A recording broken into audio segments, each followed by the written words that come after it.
Yeah, when I look back on the times that I've had layoffs, it is disappointing. You're starting off the new year kind of like the leadoff hitter. Any pressure to even look extra good? I always feel I look good, man, so no extra pressure. As long as I'm myself, that's not going to be a problem. Well, you've had, like you said, you've had a lot of frustration to deal with your parents, and the Cotto fight, covering the Cotto fight, and now you have this, this situation to deal with all the frustration. Did you expect it when you won a world title? Did you expect it to be easier for you? Definitely not. You live and you learn, I guess. And one of the things I've also learned in the past 6 months is that winning a world title is not a guarantee that to success and to superstardom, like I used to think. A lot of things in this business and in this sport are not what they seem when you're a kid. And so that's just the latest one in the history of a bunch of them. The latest one is you win a world title, and it's not guaranteed you're going to stay busy. It's not guaranteed you're going to be on TV. It's not guaranteed you're going to be able to fight whenever you want to. So yeah, it's been a little bit disappointing, but it is what it is. You can't change that. You can't cry over spilled milk. And like I said, the focus and only focus right now is Herman Ngoudjo. Do you think in a certain way, even though it's been frustrating for you, that it helps you in a certain way? Because sometimes when guys win titles, they become a little complacent, and this has maybe fueled you a little more. Yeah, because in a way, what's funny is I won a title, but I still feel like I'm hunting something.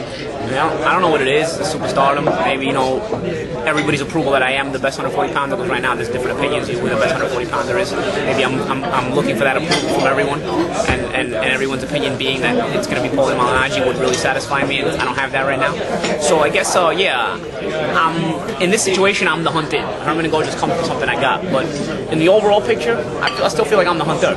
So, it keeps me hungry, and having that attitude, I think, never say die attitude, never quit attitude, is pretty much been my whole career, and I continue to have that now. You mentioned before about some of the things that he does well. Can you talk specifically about some of the things you think he does well? Well, he's technically sound. I mean, he's not a spectacular in any one area. He's a what can I say? Jack of all trades, master of none. I guess he does a few things pretty decent. He's technically sound. I guess that comes from his amateur background. He keeps his hands up good, technical punches. No great speed, no great power, no great anything else really. Nothing great, just solid. Were there any times in the past 6-7 months where you thought a deal would be done and do a fight sooner, or? Yeah, a couple times. A couple times I thought I would fight sooner, and I didn't. It was frustrating, but again, like I said, the focus point is Ngoudjo right now.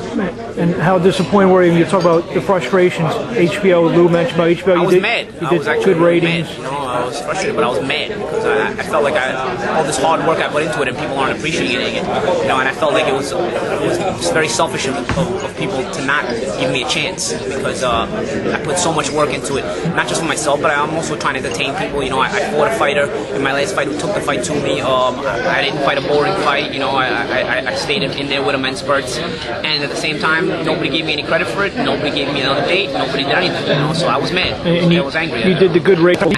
Also, I've always had good ratings. And there was a terrible lead-in bout before your fight. So, at the end of the day, I could talk about this forever, and I just get mad. Or I could put it aside and think about Herman Ngoudjo January 5th, and that's what I'm going to do. What were they telling you for not, giving his style is not exciting enough, not a puncher. I think it's just any excuse they can come up with they were looking for. I don't really know what it's going to be in the end, what the real reason was. It's probably some things behind the scene that I have no idea about it, in my opinion. But, politics. What do you say to people who say you're not a big enough puncher, you're not entertaining enough? Because at the end of the day, it's about winning fights, and it affects your life if you lose. So it's easy for people on the outside looking in to say that. What are your? My life is definitely, and this is also the way I know how to win is the way I fight. If you don't win, you can be entertaining as you want. If you don't win, nobody's going to care anyway. So I have a livelihood. I have a life to secure for myself also. And at the end of the day, I don't feel like I'm as boring as some people want to say. I don't feel like I run. I feel like I box. I'll stand there with you and make you miss right from where I'm at. You know what I'm saying? At times, I'll even walk you down. You'll see it in certain spurts, not all the time. In spurts in my fights, I'm walking my opponents down. So, It's just excuses, I think. I think at the end of the day, maybe some people are jealous of the flashiness and the pizzazz I have out there. You know, maybe some people don't want to see somebody like me make it because they think I'm too arrogant. But in reality, I'm not really that arrogant. It's just a ploy I use, a character I use in there. You know, but maybe some people don't like that, and maybe some people want to keep me down for that. I don't know. This is all obviously just a guess. You know, I really can't put my finger on what exactly it is. And like I said, I could just keep talking forever, or I can concentrate on the fight Saturday, and I'm choosing to concentrate on the fight on Saturday. You saw what a 24/7 did to the last couple of Mayweather bouts. Obviously, now you got the documentary going on. What do you expect to get out of that? I expect the same similar kind of reaction. You know, I think people will get to see Paulie Malignaggi as a person, and I think appreciate me not just as a fighter, but as a person and a human being also. And I'm hoping that puts a positive spin on things. You watched tape of the Castillo fight, right? You thought he won? He could have won, but he could have lost the Randall Bailey fight.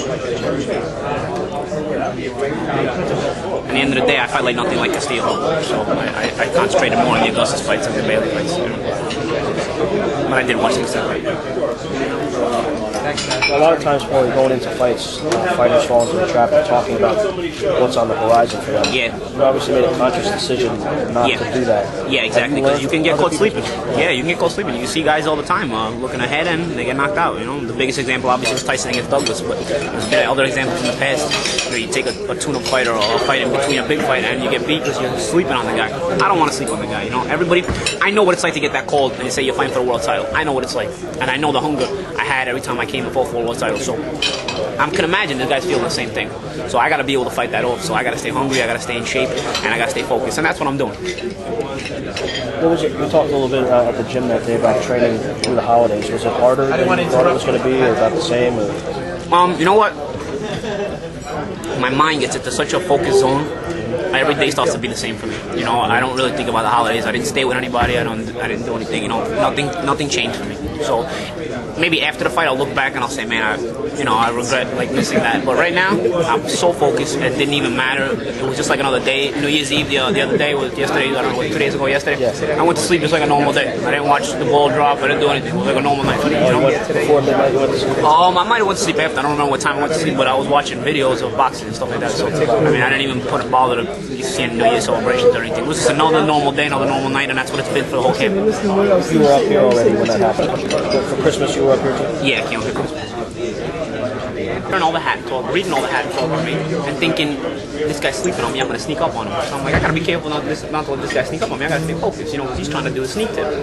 Get on the phone, this guy wasn't doing a sneak tip at all. He was talking shit right away. So I'm like, you know what, maybe he's not trying to sneak up on me. Maybe he wants me to know he is here. So regardless, I was focused on him anyway. I was ready for him, and I'll be ready for him on Saturday. He lost the war of words, and he's going to lose the war of the fist also.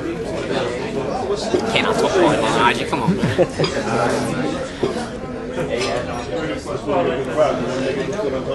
You weren't too offended by the sudden girlfriend to wife talk? Well, it did affect me in one way. Usually I wear skirts in the fight. I'm going to wear shorts this fight because I don't want him to be confused as to whether he wants to fuck me or fight me. So, on Saturday night, I'll be wearing shorts, guys, for the record, for that reason.